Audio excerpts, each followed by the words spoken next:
Let's get to that breaking story. Search efforts are underway right now for any survivors in the wake of the deadly UPS plane crash right by Louisville's airport. Now, a shelter-in-place order still in effect for a smaller area this morning, but still in effect, and the airport itself remains closed. Our co-anchor Stephen Albritton is live there for us this morning as a lot is unfolding, and Stephen, crews have made progress overnight.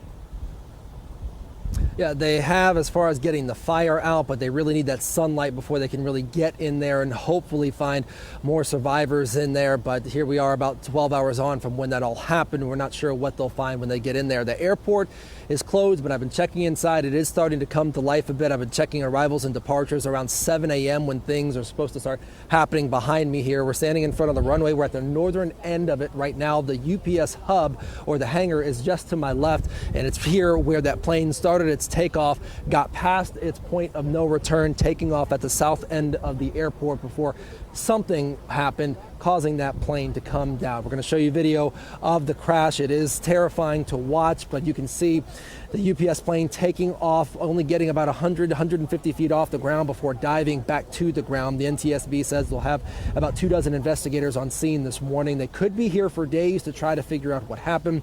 You see flames coming from the plane and then the crash site.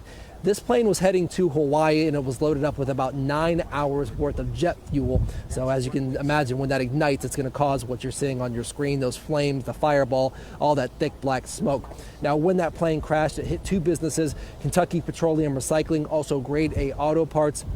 At this time, we know at least 7 people are dead, 4 of them killed on the ground. Another 11 people are hurt, with 2 of them in critical condition. And that was at last check. We're expecting another press conference sometime this morning to get an update on that. First responders say those numbers, though, will likely go up as the sun comes up and they're able to get into that wreckage. We can't be 100% sure how many people were there. There are some other homes in the area, so we went to all the places that we could check once we were on scene. But then you have such a large-scale area that was impacted by that initial crash, and you've got a fire that's covering almost an entire city block.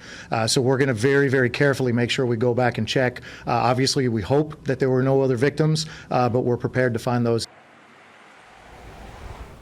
Officials have set up a family reunification center since the hospitals are not set up for that. So again, that shelter-in-place order still in effect for about a mile around the crash site at the southern end of this airport. And people locally are urged to stay away from that area, as when that plane went down, there are some dangerous chemicals in some of those buildings, and of course the jet fuel that was burning. But that fire is out right now. We wait for the sun to come out, and of course our sister station will likely have their chopper up so we can get fresh video and a fresh view of what happened on the ground. But those NTSB investigators have a lot of work cut out for them when they get on the ground, when they can get into their investigation.